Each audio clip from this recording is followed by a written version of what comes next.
শাশুড়িকে মা বলা যায় না এমন কিছু না, ঠিক আছে?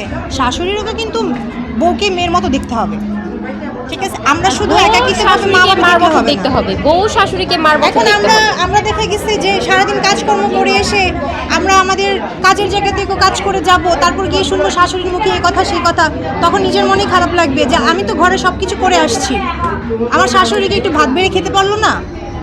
এইগুলো কিন্তু ধরা যাবে না।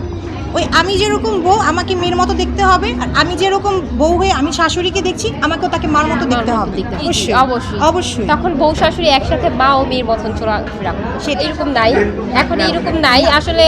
এখন আসলে শাশুড়ির সাথে মিশতে পারবে, তো শাশুড়ি কিন্তু মা ও মেয়ে হয়ে যেতে পারে। যুগ আপডেট হয়ে গেছে, এখন কিন্তু বউদের সাথে শাশুড়িরাও হেয়ার কালার করে ঘুরে পার্লারে গিয়ে সার্ভিস দিচ্ছে।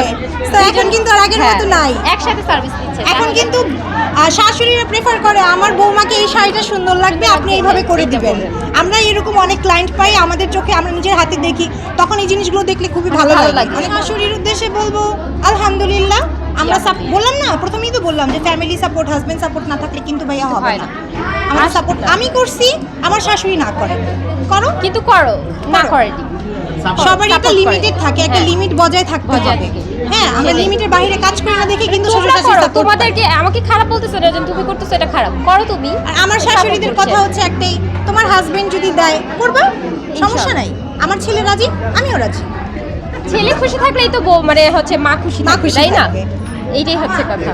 পারবো। হ্যাঁ, কিছু কিছু ফ্যামিলিতে থাকে হাজার ভালো থাকলেও ফ্যামিলি দিক থেকে একটা ব্যাড রেসপন্স আসে, তখন দেখা যাচ্ছে কি আলাদা হতে হয় কিছু কিছু সিচুয়েশনে। সবাইকে একভাবে তো বলতে পারবো না যে না আমি ভালো সেই খারাপ, এভাবে বলা যাবে না।